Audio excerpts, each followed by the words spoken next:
Good morning, everyone from Idaho. We're here at the first rest area on I-15 on our way to Chubbuck, Idaho, and then on over to Meridian. This video today we're going to talk about not rushing, taking your time, and checking your paperwork. 20 years I've never did this, not one time until today. The student went in and got our paperwork, our bill of lading for our load that we're on. We're supposed to be going to Washington, Utah, then St. George, Utah, and then coming back. And so he went, he got it. I was cooking breakfast. We ate. I jumped in the truck. We drove over. We hooked up to our trailer. Checked the seal. The seal matched the seal on the paperwork. And we took off. So we started head south. Got down to Salt Lake. We filled up the truck. And we got down. Drove about 180 miles, and dispatch calls and asks what trailer we have, and I tell them our trailer number, and then they ask for our PO number, and then that's when I realized the PO number on our paperwork doesn't match the PO on our dispatch. So they gave us the paperwork and for the load to go to Chubbuck and Meridian, Idaho, and we were supposed to pick it up going to St. George and Washington, Utah. So because I pulled an idiot move and didn't decide I wanted to rush through things and not double check everything like we should, I'll put a picture right up here of what our bill ladings here look like, because they're not normal bill ladings that actually give you a destination, but it does give you a store number and a route number. And the route number on the paperwork is supposed to match your PO number. And obviously the store number should match the store numbers on your dispatch. And like I said, I was being an idiot. We weren't even really there's no reason to even be in a rush. But I went ahead and jumped in the truck. Like I said, went and hooked to the trailer. Made sure the trailer matched the bill lading, which obviously it would. Made sure the seal matched on the bill lading, which obviously it would, because that was the paperwork for that load going to Chubbuck, Idaho, and Meridian. So once we finally got turned around, so I head back, they were going to have us bring the load to the yard, drop it, give it to another driver to go up to Idaho, and then they were going to give us our original load going down St. George. Now, I lost about 200 miles on this, but I really don't care because it's my fault. I called them back, and I told them if they wanted, it'd be a lot easier, because it was going to be 2.5 3 hours before we got back to the yard, was give that Washington, Utah, and St. George load to another driver so they could leave right then. Make sure all the stops are delivered on time, and we could just continue on up into Idaho, which is what we did, and we made those deliveries on time. Like I said, it cost me 200 miles, but that's not the point of the video. The point of the video is, no matter what, and I know this, I've been doing this long enough, and like I said, in over 20 years of trucking, I've never made this mistake before. I literally just got done telling my student how there's no load that's worth getting in a rush and making a mistake, and how I don't like to rush things, because that's usually when I make my mistakes. And then what did I do? Got done cooking, ate breakfast, cleaned up the dishes, went and found the trailer, hooked to it, did the pre-trip on the trailer, made sure it matched, made sure the seal matched.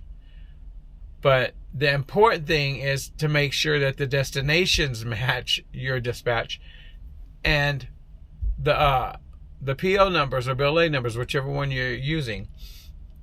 I talked to a friend of mine, and he was like, well, dispatch shouldn't have given you the wrong bills. Dispatch is human. They make mistakes. They're back there doing the best they can. This is something that I should have caught.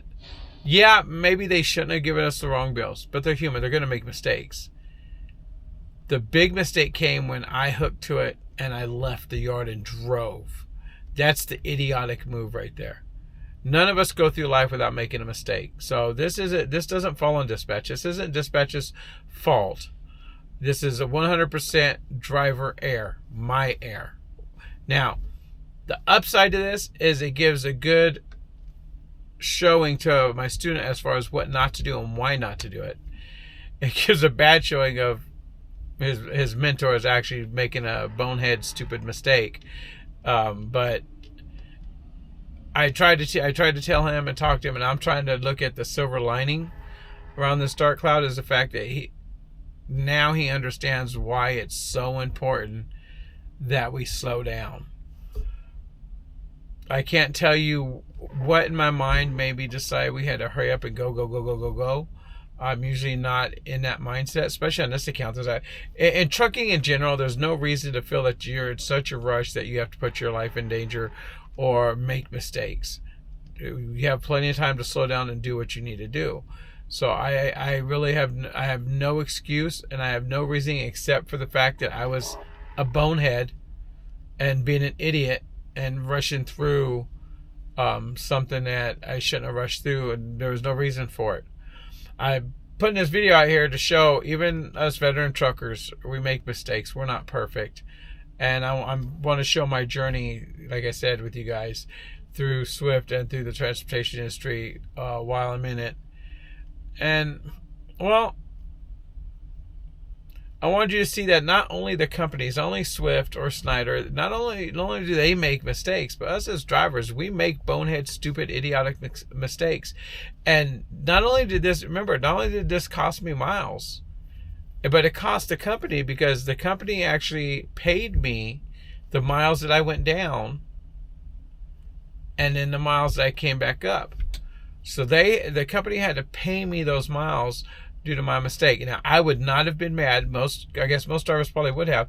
But if they wouldn't have paid me those miles, I wouldn't have been upset, because this was 100% my fault. You can make, like I said, you can make that argument about dispatch giving us the wrong paperwork, but it's our responsibility as a driver to verify that the paperwork that we have matches the load that we're supposed to be doing. Now, I'm grateful for Swift for paying me those miles. I appreciate it. I apologize to Swift and everyone in the office about being a knucklehead and taking the wrong load. I very well could have screwed. Someone could have been doing the load that we ended up taking. That might have been someone's load to get them home for a 34-hour restart. And if it was, whoever the driver was, I greatly apologize sincerely.